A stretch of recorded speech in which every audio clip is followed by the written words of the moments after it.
Where there is a will there is a way. ইচ্ছে থাকিলে উপায় হয়। ডায়াবেটিস সম্পূর্ণরূপে ভালো হয়। যেখানে আমরা চিকিৎসকরা বলি ডায়াবেটিস কোনো রোগই না, তাহলে আমরা কেন ডায়াবেটিসের ঔষধ দিয়ে থাকি? এখানে কার স্বার্থে ওষুধটা দিয়ে থাকি? সব ডাক্তাররাই বলে, মেডিকেল সায়েন্সও এক কথা বলে, diabetes not a disease. Diabetes কোনো রোগই না, it is disease of pancreas, it is disease of cell. এটা সেলের রোগ, কোষের রোগ, এটা প্যানক্রিয়াসের রোগ। তো প্যানক্রিয়াসের রোগ, ডায়াবেটিস তাহলে কোনো রোগ না। তাহলে ডায়াবেটিসে কেন আমরা ঔষধ দেই? তো ডায়াবেটিস নিয়ে একটু গুরুত্বপূর্ণ কথা না বললেই নয়। যারা আমার ভিডিওটা নিয়মিত দেখে তাদেরকে উদ্দেশ্য করিয়া এই ভিডিওটা অত্যন্ত যত্ন সহকারে তৈরি করতে যাচ্ছি। আমার চিকিৎসা জীবনের বাস্তব অভিজ্ঞতা দিয়ে এই ভিডিওটা তৈরি করব।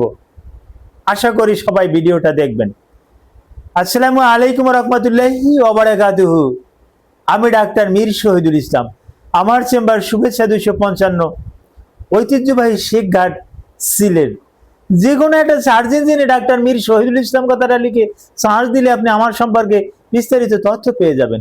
দর্শক শ্রোতা, আলোচনা করব ডায়াবেটিস ভালো হয়, কিন্তু আপনি ভালো হবেন না, সেক্ষেত্রে তো কিছু করার নাই। এখানে কেটে গেছে, ব্লাড ঝরতেছে। এখন আমার কাজ এখানে একটু কটন দিয়ে, গজ দিয়ে চেপে ধরা, রক্তটা বন্ধ হয়ে যাবে। না, আমি নিজেও চেপে ধরবো না, অন্য কেউ এখানে চেপে ধরতে দেব না, তাহলে তো ব্লাড বাহির হবেই। এখানে তো আর কেউ কারো কিছু করার নাই। কিন্তু আপনি ডায়াবেটিস হয়েছে, অর্থাৎ ব্লাডে গ্লুকোজের মাত্রা বেশি, আপনি খাচ্ছেন, ডাক্তাররা লিখে দিয়েছে, অথচ ডাক্তার, আমিও ডাক্তার, আমরা বলে থাকি ডায়াবেটিস কোনো রোগ না। তাহলে আমরা কেন লিখে দেই এটা কমন ওষুধ গ্লিবেন ক্লামাইড?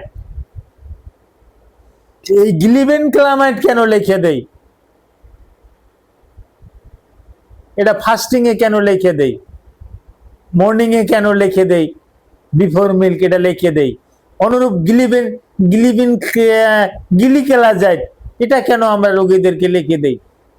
সকালবেলা খালি পেটে খাবেন, বিভিন্ন স্ট্রেন্থে পাওয়া যায়। হ্যাঁ, এটা extend release 30 mg, 60 mg, normal 80 mg গ্লিকেলাজাইড পাওয়া যায়, 1 mg পাওয়া যায় গ্লিবেন ক্লামাইড। এগুলো কেন খাচ্ছি? মেটফরমিন হাইড্রোক্লোরাইড বিভিন্ন রেঞ্জে পাওয়া যায়, 500 থেকে শুরু, 750, 850, 1 গ্রাম, 2 গ্রাম, এই যে মেটফরমিন হাইড্রোক্লোরাইড পাওয়া যায়, কেন এটা খাচ্ছেন? পায়োগিলিটাজোন এটা কেন খাচ্ছেন? রোসিগিলিটাজোন এটা কেন খাচ্ছেন? ভিন্ডাগিলিপিন কেন খাচ্ছেন? কেন ডাক্তার আপনাকে দিচ্ছে, আপনি বা কেন খাচ্ছেন? এম্পাইগ্লিফ্লোজিন কেন খাচ্ছেন? লিন্ডাগিলিপিন কেন খাচ্ছেন? আপনি কি জানেন আপনার কিডনিটা বিকল করার জন্য এই সমস্ত ওষুধগুলো যথেষ্ট? কিছুদিন খাওয়ার পর কিডনিটা আস্তে আস্তে দুর্বল হয়ে যাবে। তার ভিতরে একটা ওষুধের কথা না বললেই নয়, যাদের কিডনি একটু দুর্বল আমরা তাদেরকে মেটফরমিন হাইড্রোক্লোরাইড দিচ্ছি না, এটা দিয়ে চিকিৎসা করছি না। কিন্তু এখন এই মেটফরমিন হাইড্রোক্লোরাইডটাই বা কেন দেব, আর ডায়াবেটিসের ওষুধ বা কেন দেব? যেহেতু ডায়াবেটিস কোনো একটা রোগী না। যে আমি আবারও একই কথা বলছি, আমার হাড়টা কেটে গেছে, এখন যদি আমি তুলা দিয়ে একটু চেপে ধরি, একটু যদি ড্রেসিং করি, তাহলে এখান থেকে আর রক্ত আসবে না। এখন আমার শরীরে একটা অর্গান আছে, অর্গানটার নাম প্যানক্রিয়াস। এই প্যানক্রিয়াসের 3টে সেল আছে, আলফা, বিটা, গামা। এই বিটা সেল থেকে কিন্তু ইনসুলিন সিক্রেশন হচ্ছে। এখন আমি ইনসুলিন সিক্রেশন করছি না, আমি এটাকে বন্ধ করে রাখলাম, আমি হাঁটাহাঁটি করছি না, আমি ব্যায়াম করছি না, সুতরাং এখান থেকে তো ইনসুলিন সিক্রেশন হবে না, যার পরিপ্রেক্ষিতে এই ঔষধ খাওয়া যায়। কেন এই সমস্ত ওষুধ? কেন আমরা লাইফস্টাইল একটু চেঞ্জ করতে পারি না? আমাদের জীবনযাত্রার মান একটু পরিবর্তন করতে পারি না? আমরা একটু হাঁটাহাঁটি করতে পারি না? আমরা একটু সুইমিং করতে পারি না? আমরা একটু সাইকেলিং করতে পারি না? অবশ্যই পারি। এগুলো করলে এই বিটা সেল থেকে, প্যানক্রিয়াসের বিটা সেল থেকে ইনসুলিন সিক্রেশন হবে। আর আমরা যে বিশেষ করে কিছু কিছু খাবার টাবার খাই, এই যে কার্বোহাইড্রেট খাই, এই কার্বোহাইড্রেটটা কমিয়ে দেই, আমরা একটু ভেজিটেবলের পরিমাণটা বেশি আনি। আবার কিছু কিছু খাবার যেটা যদি কারো ব্লাড সুগার ইনক্রিজ থাকে তাহলে সেগুলোও কমিয়ে দিতে সহযোগিতা করে। যেমন কতগুলোর নাম বলবো, যেমন সারা পৃথিবীতে, তার ভিতরে অক্সফোর্ড ইউনিভার্সিটিতে এই ইনসুলিন প্ল্যান একটা গাছ আছে, এই গাছটা নিয়ে একটা লেকচারই দেওয়া হয় অক্সফোর্ড ইউনিভার্সিটিতে। এই ইনসুলিন প্ল্যান একটু আলাপ আলোচনা সাপেক্ষে খাওয়া যেতে পারে। গাইনুরা নামে একটা গাছ আছে, এটা খাওয়া যেতে পারে। মেথি খাওয়া যেতে পারে। আর একটা একটা জেল আছে, ঘাস আছে, গাছটা অ্যালোভেরা, এটা খাওয়া যেতে পারে। প্রায় সময় আমি বলে থাকি এটার খুব একটা উপকারী, ডাক্তারের সাথে যোগাযোগ করে খাবেন। নয়নতারা খুব একটা উপকারী ডায়াবেটিসের জন্য। একটা গ্লিবিন ক্লামাইড খাওয়ার থেকে আমি জানি যে এটা ওই কিছু চারটিয়া যদি পাতা খান, নয়নতারার পাতা খান, আপনি ভালো থাকবেন। তো এত সুযোগ সুবিধা থাকতেও কেন আপনি ওষুধের দিকে ধাবিত হচ্ছেন? আর আমরা বা কেন ওষুধ দিচ্ছি? এগুলো আমার বোধগম্য নয়। আর আপনি বা কেন এগুলো থুয়ে এগুলোর উপরে কেন বেশি বেশি বেশি ঝুঁকছেন?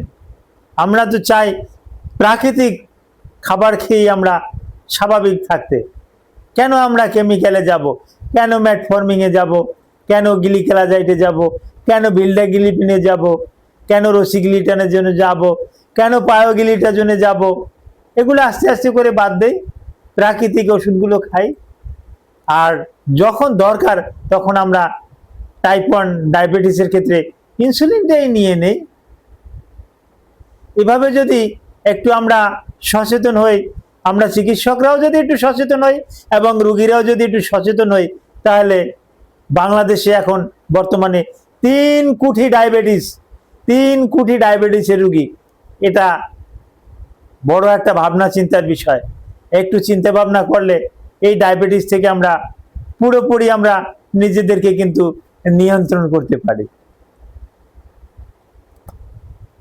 আশা করি ভিডিওটা আর বড় করব না, যতটুকু করছি এতটুকুই অনেকে দেখবেন না, তারপরও দেখার অনুরোধ রইল। আর ডায়াবেটিস এটা আসলেও কোনো একটা রোগ না। ব্লাডে সুগারের মাত্রা বেড়ে যাওয়া, কোষে যখন আর নিতে পারে না, ইনসুলিন রেজিস্ট্যান্স হয়ে গেছে, তখনই এই সমস্যাগুলো দেখা যায়। তো এই ব্যাপারে আপনাদের আরো কোনো প্রশ্ন থাকলে অবশ্যই প্রশ্ন করবেন। সকলকে ধন্যবাদ জানিয়ে এখানেই শেষ করছি। Thank you all.